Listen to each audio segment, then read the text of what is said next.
محرم آتا ہے، یا حسین یا حسین، زنجیریں مار رہے ہیں، کوئی چھریاں چلا رہے ہیں، کوئی شراب نہیں چھوڑتا، کوئی نماز نہیں پڑھتا، کوئی روزہ نہیں رکھتا، کوئی جھوٹ نہیں چھوڑتا، تو یہ کیسا غم حسین ہے؟ یہ غم حسین نہیں ہے، یہ دکھ حسین ہے کہ حسین کو دکھ دے رہے ہو، اہل کربلا کو دکھ دے رہے ہو۔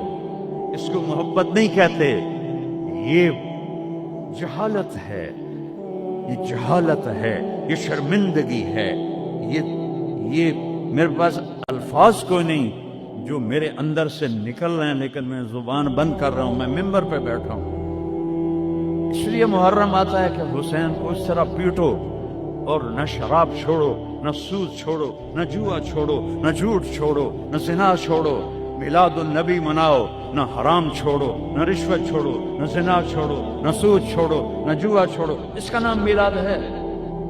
میں نے کتنے ملکوں میں دیکھا صحیح میلاد۔ کیوں اپنے نبی کا دل زخمی، پہلے وہ زخمی ہیں امت کے حالات دے کر، کیوں ان کو دکھ دیتے؟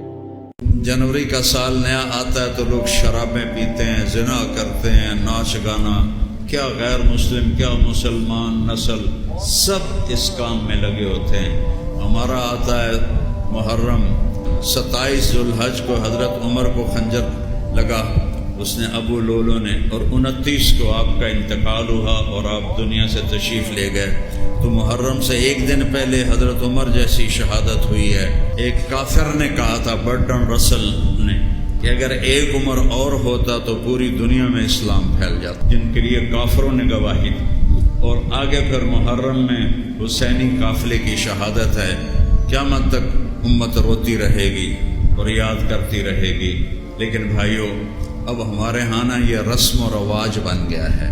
12 ربیع الاول آتا ہے تو دیگیں چڑھتی ہیں اور جلوس نکلتے ہیں اور نعت خوانیاں ہوتی ہیں، زندگی نہیں بدلتے۔ محرم آتا ہے، ماتم ہوتا ہے، مجلسیں ہوتی ہیں۔